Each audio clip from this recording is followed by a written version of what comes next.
오늘의 말씀은 잠언 16장 20절에서 33절까지의 말씀입니다. 삶과 말씀에 주의하는 자는 좋은 것을 얻나니 여호와를 의지하는 자는 복이 있느니라. 마음이 지혜로운 자는 명철하다 일컬음을 받고 입이 선한 자는 남의 학식을 더하게 하느니라. 명철한 자에게는 그 명철이 생명의 샘이 되거니와 미련한 자에게는 그 미련한 것이 징계가 되느니라. 지혜로운 자의 마음은 그의 입을 슬기롭게 하고 또 그의 입술에 지식을 더하느니라. 선한 말은 꿀송이 같아서 마음에 달고 뼈에 양약이 되느니라. 어떤 길은 사람이 보기에 바르나 필경은 사망의 길이니라. 고되게 일하는 자는 식욕으로 말미암아 애쓰나니 이는 그의 입이 자기를 독촉함이니라. 불량한 자는 악을 꾀하나니 그 입술에는 맹렬한 불 같은 것이 있느니라. 패역한 자는 다툼을 일으키고 말쟁이는 친한 벗을 이간하느니라. 강포한 사람은 그 이웃을 꾀어 좋지 아니하는 길로 인도하느니라. 눈짓을 하는 자는 패역한 일을 도모하며 입술을 닫는 자는 악한 일을 이루느니라. 백발은 영화의 면류관이라. 공의로운 길에서 얻으리라. 노하기를 더디하는 자는 용사보다 낫고 자기의 마음을 다스리는 자는 성을 빼앗는 자보다 나으니라. 제비는 사람이 뽑으나 모든 일을 작정하기는 여호와께 있느니라. 아멘. 잠언 16장은 사람의 계획과 하나님의 주권이라는 주제를 가지고 지혜로운 자의 삶과 어리석은 자의 삶을 비교하며 지혜로운 자의 삶을 따라 살 것을 권고하고 있습니다.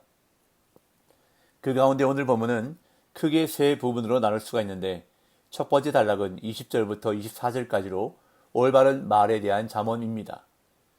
20절과 21절 그리고 23절과 24절에 말에 대한 잠언이 나타나고 22절에 지혜의 유의어인 명철에 대한 잠언이 자리 잡은 구조로 되어 있습니다. 이는 올바른 말이 마음의 명철함에서 나온다는 사실을 강조하는 것입니다.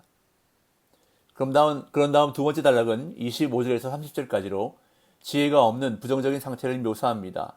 그 중에서 25절은 지혜 없는 자의 인생을 사망의 길에 비유하는데 이는 이후에 나타나는 불량한 자, 강포한 자, 눈짓하는 자, 입술을 닫는 자의 운명을 선포하는 역할을 하고 있습니다. 이어 세 번째 단락은 31절에서 33절까지로 일관된 주제가 없는 개별 잠언이 나열되었는데 지혜를 가진 자와 미련한 자의 삶을 대조하고 있습니다. 잠언이 말씀하시는 지혜의 특징은 분명합니다.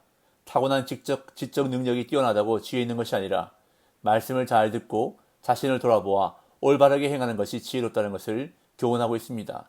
20절, 21절입니다. 삶과 말씀에 주의하는 자는 좋은 것을 얻나니 여호와를 의지하는 자는 복이 있느니라. 마음이 지혜로운 자는 명철하다 일컬음을 받고 입이 선한 자는 남의 학식을 더하게 하느니라. 20절은 말과 여호와를 의지하는 것의 관계를 명확히 하고 있습니다. 여호와를 의지하는 자의 특성은 말씀을 주의 깊게 듣는 것인데 결국 그러한 자들이 복을 받게 된다는 것이 지혜의 잠언의 일반적인 진술입니다. 그리고 21절은 마음이 지혜로운 자와 입이 선한 자가 누리는 유익을 자신뿐 아니라 다른 사람들을 명철하게 하는 것으로 설명합니다. 마음이 지혜로운 자는 명철하다고 인정받고 입이 선한 자는 다른 사람을 명철하게 한다고 교훈합니다. 이어 지혜로운 말의 근거가 되는 명철을 강조합니다. 22절 명철한 자에게는 그 명철이 생명의 샘이 되거니와 미련한 자에게는 그 미련한 것이 징계가 되느니라. 앞에서도 언급한 대로 20절과 21절 그리고 23절과 24절에 말에 대한 잠언이 나타나고 22절에 지혜의 유의어인 명철에 대한 잠언이 나타나는 것은 올바른 말이 마음의 명철함에서 나온다는 사실을 강조하기 위한 구조입니다. 여기서 명철로 번역된 히브리어 세켈은 어떤 상황이나 말에 대한 본질을 재빨리 파악하고 대처하는 능력을 의미하는데 지혜와 유사한 의미입니다. 이 능력이 생명의 샘으로 비유되는 반면에 미련한 자를 훈계하는 일은 미련함이라고 말합니다. 명철한 자는 그 명철로 말미암아 생명을 얻게 되지만 미련한 자는 미련한 자로 머물러 있게 된다는 말입니다. 이어 저자는 지혜로운 말의 유익에 대한 근거를 제시합니다. 23절, 24절 지혜로운 자의 마음은 그의 입을 슬기롭게 하고 또 그의 입술에 지식을 더하느니라. 선한 말은 꿀송이 같아서 마음에 달고 뼈에 양약이 되느니라. 23절은 21절과 연결되어 지혜로운 말의 유익에 대한 근거를 제시하는데, 지혜로운 자의 마음이 그의 입을 슬기롭게 만들고 지식을 더하기 때문에 그의 말은 설득력이 있고 다른 사람을 명철하게 한다는 것입니다.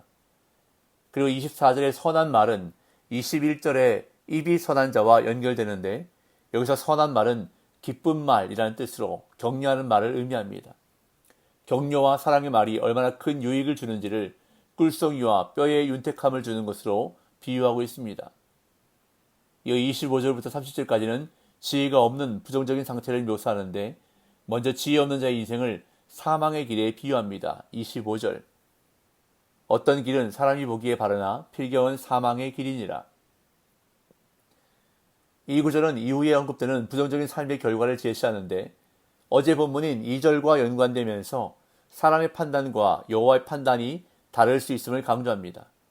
그리고 인간 지혜의 한계를 인정하는 것이 바로 지혜라는 사실이 암시되면서 사람이 옳다고 확신한 길이 사망의 길일 수 있음을 인식하는 것이 지혜라고 교훈하는 것입니다. 이어 인간이 수고하는 이유가 식욕을 충족시키려는 것임을 말합니다. 26절. 고되게 일하는 자는 식욕으로 말미암아 애쓰나니 이는 그의 입이 자기를 독촉함이니라. 이 구절은 기본적인 욕구인 식욕에 대한 관찰로 인간이 수고하는 이유가 식욕을 충족시키려는 것임을 말합니다. 그렇다고 먹는 것 혹은 먹고 살기 위해 일하는 것에 대해 부정적으로 평가하는 것은 아닙니다. 다만 인간이 추구하는 것, 그리고 어떤 것으로도 만족할 수 없는 한계에 대한 관찰이라 할 수 있습니다. 이처럼 인간의 욕구는 채워질 수 없음을 경고한 저자는 그러한 자의 유형을 이어 소개하는데, 그 첫 번째 유형의 사람은 바로 불량한 자입니다. 27절. 불량한 자는 악을 꾀하나니 그 입술에는 맹렬한 불 같은 것이 있느니라. 여기서 불량한 자는 쓸모없는 자, 악한 자를 뜻하는데, 그들의 삶은 악을 추구하고 마치 채워지지 않는 식욕을 위해 끊임없이 일하는 자와 같이 악을 얻기 위해 쉬지 않고 악한 일을 행합니다.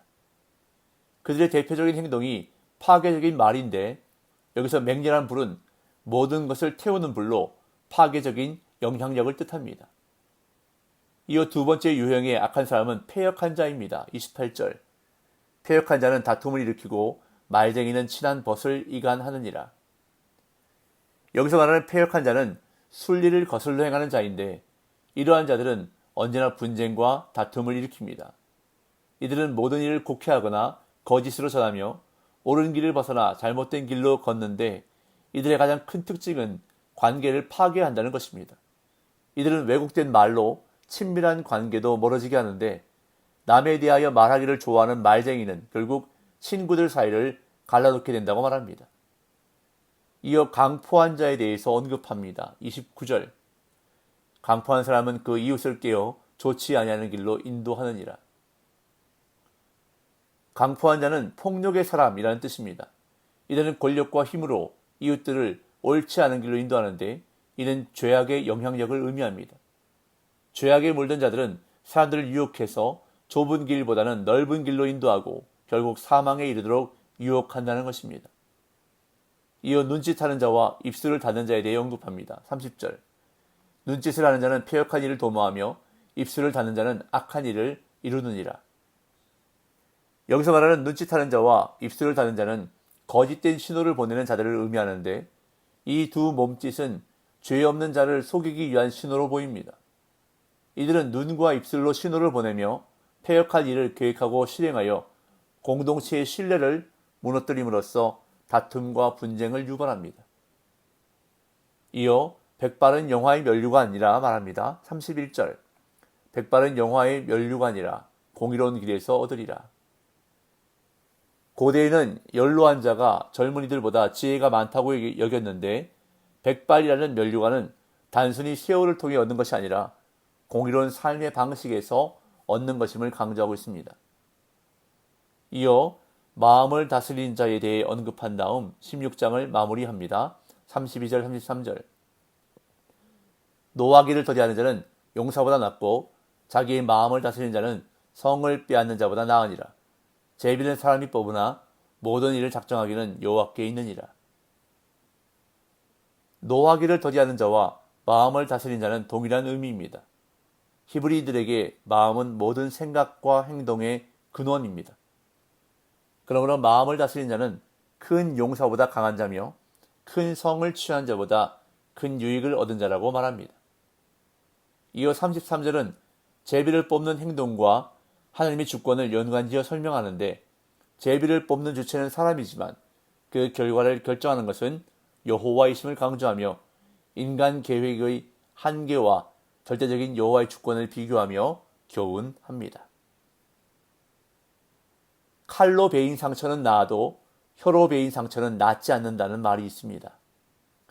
악한 말로 상대방의 마음에 못을 박은 후에 미안하다고 하면서 그 못을 뽑아도 못자국은 완전히 사라지지 않고 남아 있습니다.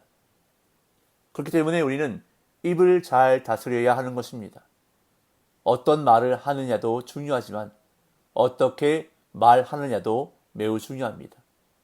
아무리 좋은 의도를 가진 말이어도 지나치게 직설적이거나 거칠게 말하면 사람들은 듣기 싫어할 뿐더러 상처를 받기도 한다는 것입니다. 오늘 이 하루 한마디를 하더라도 선하게 말함으로 사람을 살리고 회복시키는 선한 일을 하는 저와 여러분들 되시기를 예수님의 이름으로 축복합니다.